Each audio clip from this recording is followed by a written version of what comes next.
Persuasion tells the story of thwarted love between sensible, level-headed, undervalued by father and elder sister Anne Elliot and dashing Captain Wentworth. When Anne is 19, she is persuaded not to marry then unpromoted Mr. Wentworth due to his uncertain prospects and her father's aloof snobbery. Over time, she comes to regret this decision, without begrudging those that persuaded her, and her life in the early stages of the novel is depicted as enclosed and frequently unfulfilled, with apparently few prospects for future change. However, when her father lets Kellynch Hall to Captain Wentworth's sister and brother-in-law, Anne passively resumes contact with the man she is silently thought of through so many suffering years. Their early exchanges are punctuated by stilted formality and occasional awkwardness, although there are signs they both still, at the very least, respect and can perceive things about each other that others cannot. Anne has to sit docilely by as Captain Wentworth ostensibly goes all out to win the hand of the younger, beautiful, more pliable Louisa Musgrove, and the reader cannot fail to respect her admirable sense of restraint and self-denial. Even when Louisa marries Captain Benwick, leaving Wentworth joyously single, a spanner is thrown into the works when Anne's cousin, Mr. Elliot, also falls for her good-natured, principled charms. At the end of the novel, Anne Elliot and Captain Wentworth's love is finally renewed, with a sense that the years of prolonged frustrated absence and misunderstandings will only result in a deeper, more substantive relationship between them. But how does Austen explore the theme of hope and renewal through her presentation not just of Anne Elliot and Captain Wentworth, but other characters in the novel? Well, stay tuned. From the producers of Schofield on Shakespeare, this is your A-level pre-U revision guide to Jane Austen's Persuasion.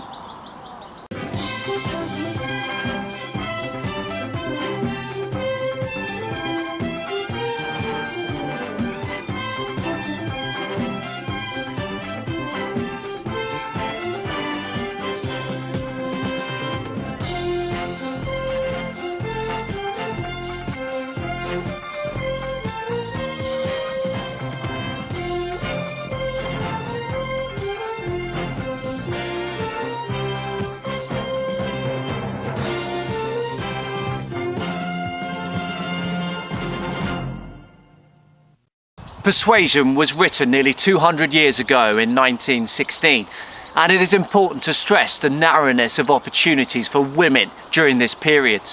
This can perhaps be summed up in the painful position of Anne and her elder sister Elizabeth at the beginning of the novel.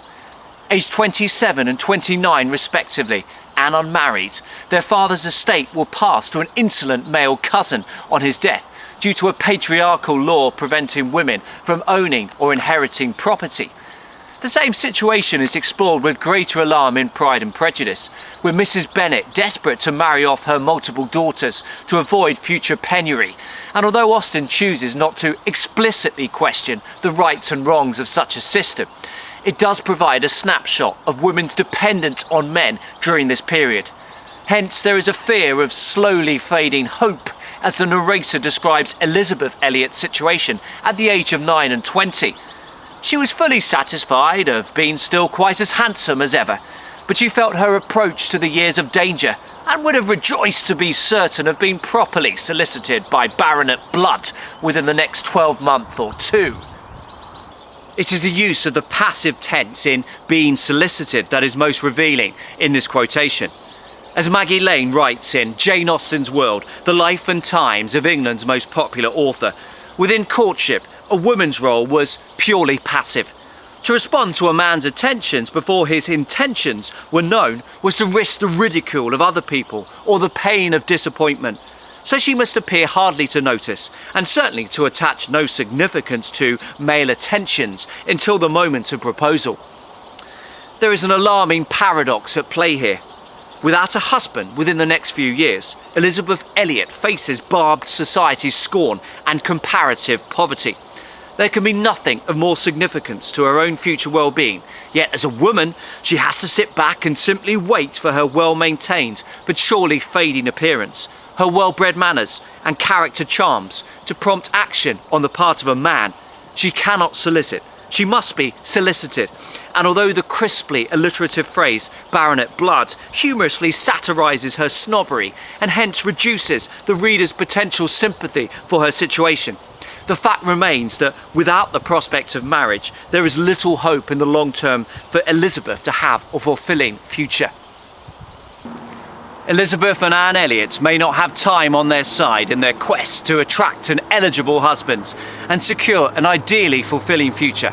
Henrietta and Louisa Musgrove, the younger sisters of their youngest sister Mary's husband Charles Musgrove, are aged 19 and 20 and so are in a very different position. With no past disappointments in love behind them, they are the very personification of exuberant, youthful and optimistic hope as they relish Captain Wentworth's charms and gallantry. Chapter 7 describes the serious injury sustained by Mary and Charles's eldest son, an injured back and broken collarbone, which causes initial alarm to all. Although Henrietta and Louisa make the appropriate inquiries about their nephew's injuries, it is clear that their minds are principally and joyfully occupied with thoughts of Captain Wentworth following their first meeting. Their feelings are summed up in this way. And in short, he had looked and said everything with such exquisite grace that they could assure them all their heads were both turned by him. And off they ran, quits as full of glee as of love, and apparently more full of Captain Wentworth than of little Charles. Enthusiastic intonation is implied in the exclamation mark, whilst youthful energy and undiluted hope is shown in words such as glee and ran. More pedestrian modes of movement would jar with their moods.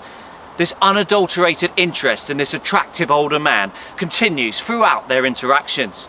In chapter 8, with his former love interest Anne Elliot also present at a dinner, the narrator describes Wentworth being very much questioned, and especially by the two Miss Musgroves, who seemed hardly to have any eyes but for him. As previously discussed, in Austen's England, it was considered inappropriate and imprudent for women to directly reveal a desire to marry a particular man, and so it is left to the reader to discern such feelings through the narrator, body language, the further of the sisters' everyday exchanges with Wentworth, and the speculation of other characters. Anne has to endure such conjecture alone, staying with her sister Mary and Charles Musgrove, as to which was the one liked best. Charles gave it for Louisa, Mary for Henrietta, but both agreed that to have him marry either could be extremely delightful. Louisa's and Henrietta's elation following their regular interactions with Captain Wentworth emphasises the central, crucial role of marriage in a woman's life at that time. With the roles of governess or schoolmistress the only occupations open to an educated woman who had to make their own living, Henrietta and Louisa must marry a man who will be able to support them financially, and Captain Wentworth has the considerable amount of £25,000 and is as high in his profession as merit and activity could place him. Combined with his well-bred manners and Othello-esque ability to spin naval yarns that open up an unknown, exciting world, it is no wonder that the Musgrove sisters are so excited about him and must both initially and secretly speculate about marrying him. So Persuasion opens up, especially to the modern reader, a world in which unmarried women's hopes focused almost exclusively on marriage. Yet whilst Henrietta and Louisa gaily leap around and delight themselves with a delicious daydream of a prosperous alliance with Captain Wentworth, Anne Elliot is left to suffer in silence. For she also would benefit from a man to release her from both the ignorant, snobbish superficiality of her father and elder sister and her unmarried woman's status, with all the latter's implied potential for discomfort and solitary poverty. And even more importantly, she still retains a sense of love and loss for the man who wanted to marry her 9 years previously, making it incredibly painful for her to witness Captain Wentworth's attentions to her younger rivals and the accompanying gossip. In chapter 4, the narrator describes Anne's repression of hope, which has given way to the depressing, dispiriting maintenance of low, controlled expectations for her life. Following a description of how Lady Russell had advised Anne to give the youthful, fortuneless Mr. Wentworth up, the narrator reveals her attachment and regrets had for a long time clouded every enjoyment of youth, and an early loss of bloom and spirits had been their lasting effect. And so the effects of not marrying Mr. Wentworth have had a permanent effect on Anne, and are likely to make it harder for her to obtain fulfilment in a supposedly more prudent relationship. She has lost some of her youthful, carefree abandon and is no longer so physically attractive.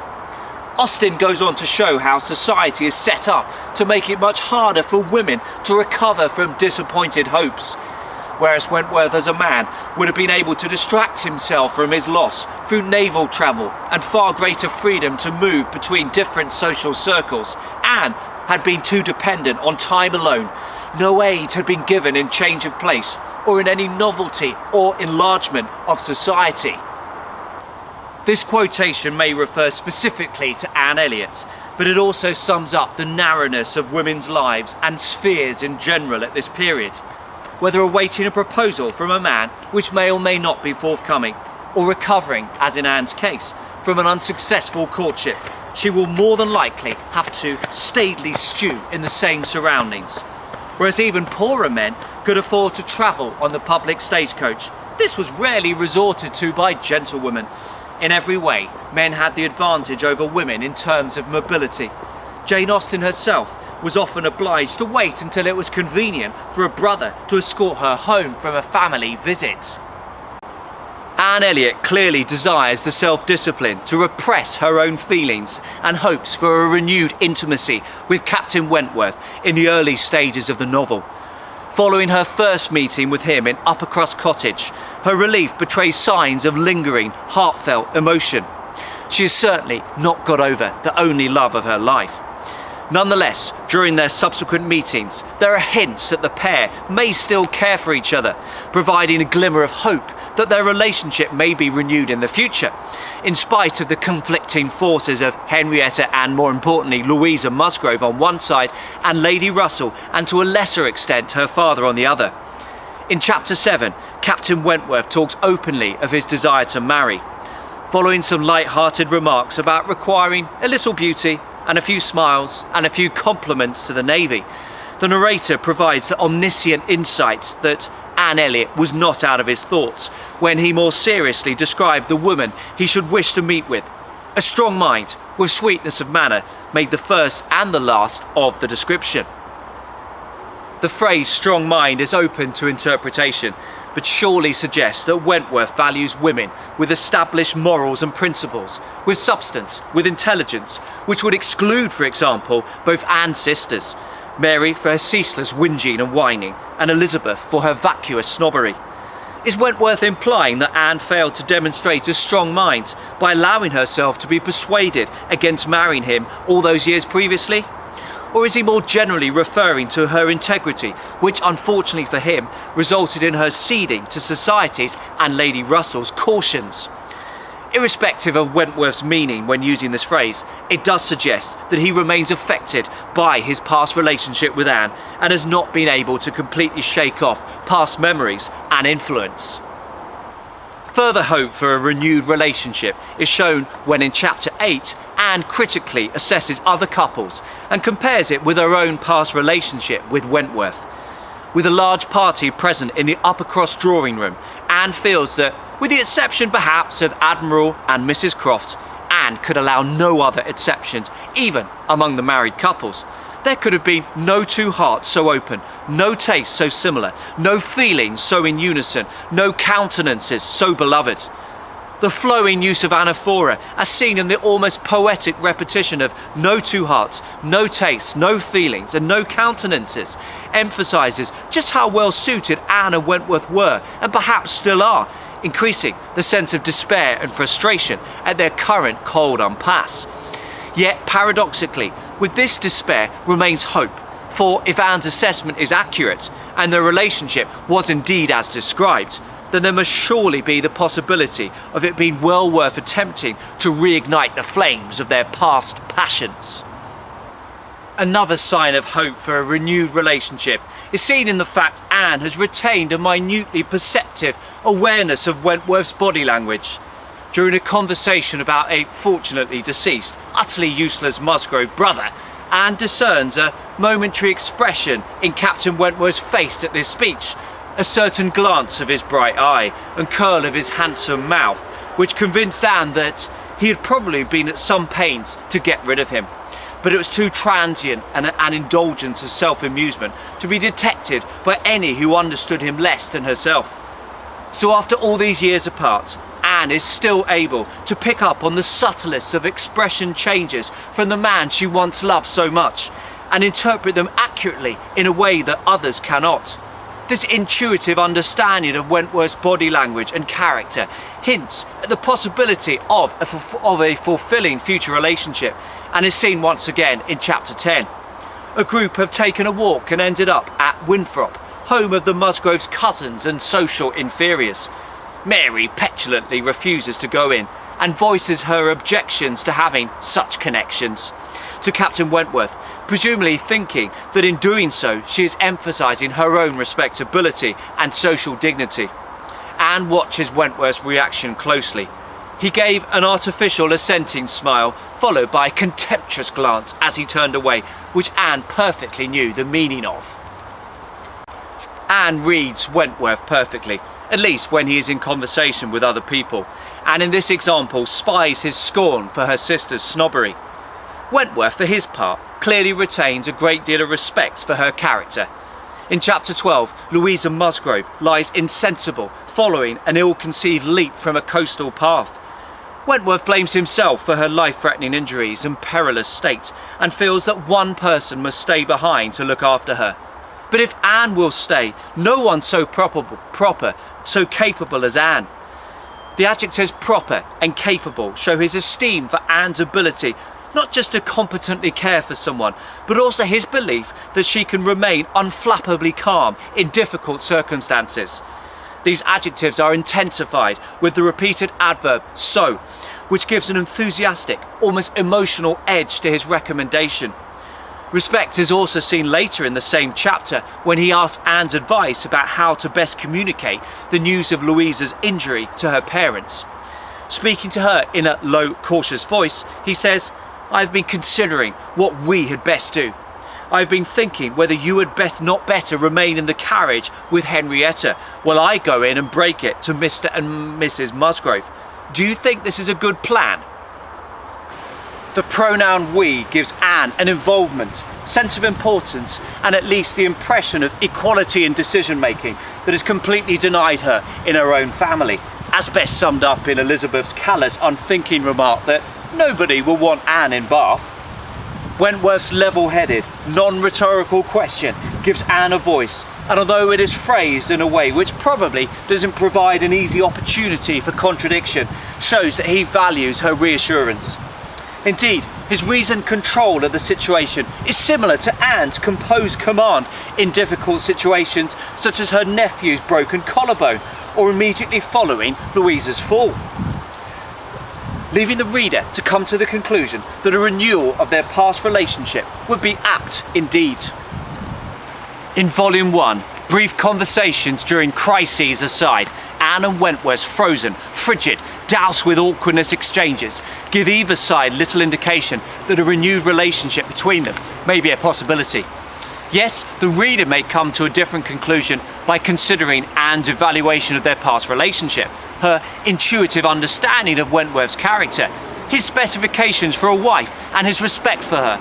But it is only in Volume 2 that the characters themselves begin to hope that they may be able to revive their relationship after all. In chapter 18, Anne finds out to her astonishment that Louisa Musgrove hasn't married Captain Wentworth. The narrator describes her unbridled reaction. No, it was not regret which made Anne's heart beat in spite of herself and brought the colour into her cheeks when she thought of Captain Wentworth unshackled and free. She had some feelings which she was ashamed to investigate. They were too much like joy, senseless joy. The description of Anne's joy at Captain Wentworth being unshackled is telling. Someone who is shackled is prevented from doing what they want to do. Shackles are metal fastenings clasped to prisoners' ankles, which stop them from moving freely and keep them within a confined space. The implication here is that if Captain Wentworth were to marry Louisa, or even someone other than Anne, it could result in comparative imprisonment, something that would ultimately wear him down and subdue his vitality. So both the revelation that Captain Wentworth is still a bachelor and the language used to describe his status provide grounds for hope.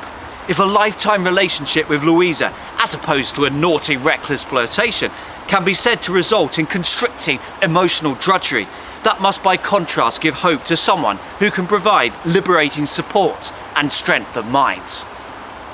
In Bath, Anne spots Captain Wentworth before he spots her. With Wentworth's dalliance with Louisa now firmly confined to the annals of time, the growth of hope for a future between them stems initially from his reaction when he sees her. The narrator reveals he was more obviously struck and confused by the sight of her than she had ever observed before. He looked quite red. The character of his manner was embarrassment. She could not have called it either cold or friendly, or anything so certainly as embarrassed. The lack of composure betrays hidden feelings that Wentworth cannot control, whilst the change from his usual formal reaction, exposed by her unexpected appearance, produces a shift in the power relations between them. In Volume 1, surrounded by Henrietta and Louisa's fawning admiration, Wentworth had seemed relentlessly in control. Here in Bath in chapter 19, there are signs that the tables may have turned. However, although Wentworth may now be free from the spectre of Louisa Musgrove, a further obstacle to a Wentworth and Elliot alliance, and a sign of Anne's increasingly powerful position, emerges in the figure of her cousin, Mr. Elliot. First seen fleetingly and handsomely in Lyme, he begins to court Anne seriously, and as the heir to her father's estate, a union between them would result in her becoming Lady Elliot, and hence renewing and restoring the memory of her deceased mother. This is a deeply attractive proposition. For a few moments, her imagination and her heart were bewitched. The idea of becoming what her mother had been, of having the precious name of Lady Elliot first revived in herself, of being restored to Kelling, calling it her home again, her home forever, was a charm which she could not immediately resist. The vast majority of women, and indeed men, in the early 19th century would have been unwise to divorce emotional feelings from more practical sentiments. As a man of unspectacular means, why would you ever choose a pretty, dainty, highly accomplished female without a penny to call her own, ahead of a slightly less pretty, dainty, accomplished woman with a generous dowry? And vice versa, given her own inability to generate income or appeal against oppressive inheritance laws, why shouldn't Anne consider marrying a good-looking man who can not only support her financially, but return her to her ancestral home, which contains so many powerful old memories? And so Anne is left with a dilemma. Hope for the renewal of a relationship that ended 9 years previously with a man who is at least now single, or respond to Mr. Elliot's courtship, which offers the hope of a tantalising return to her family home and the revitalisation of precious old memories. In the end, Anne's dilemma is ended with some damning revelations from Mrs. Smith about Mr. Elliot's past actions and character, and the reader knows that a renewal of her relationship with Captain Wentworth must be imminent once the pair return to comfortable, extended conversations with each other, which haven't really been seen in the novel at all. In chapter 20, the pair talk prior to a concert, and Captain Wentworth reveals his passionate distress at his friend Benwick's relationship with Louisa, and the fact that Benwick has been able to move on so quickly from his previous tragic engagement to Fanny Harville. The narrator describes Anne's reaction following this warm, intimate conversation. Anne saw nothing, thought nothing of the brilliancy of the room. Her happiness was from within. Her eyes were bright and her cheek glowed, but she knew nothing about it. Austen shows how love can overpower your senses, make everything else pale into insignificance and fade into the background. Anne can see nothing externally, even though she is at a high society gathering attended by some of the glitterati of Bath, including her father's fated Lady Dalrymple. Yet, relentless consideration of class is not and has never been important to Anne, whereas the renewal of a relationship for a man she's always loved will bring unquestionable happiness and fulfillment.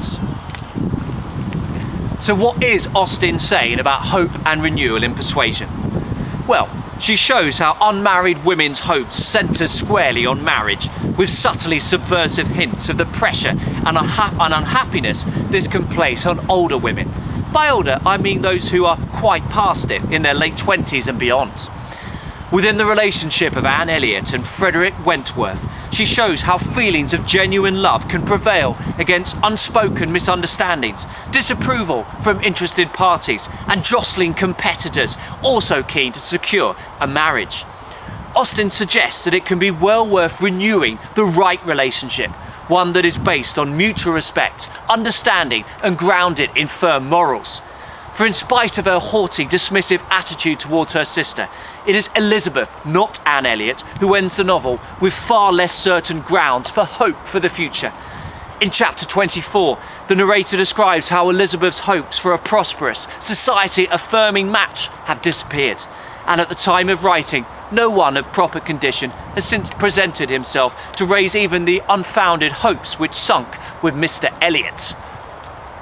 So essentially, those who consider others, restrain their own impulses decorously, and retain their integrity are the ones who can best hope for a fulfilling future. It may take time. In Anne and Captain Wentworth's case, it took 9 years, but such a wait can only make them savour their happiness when it does come, all the more. This has been a Schofield on Shakespeare production exploring hope and renewal in Jane Austen's Persuasion. Thanks for watching.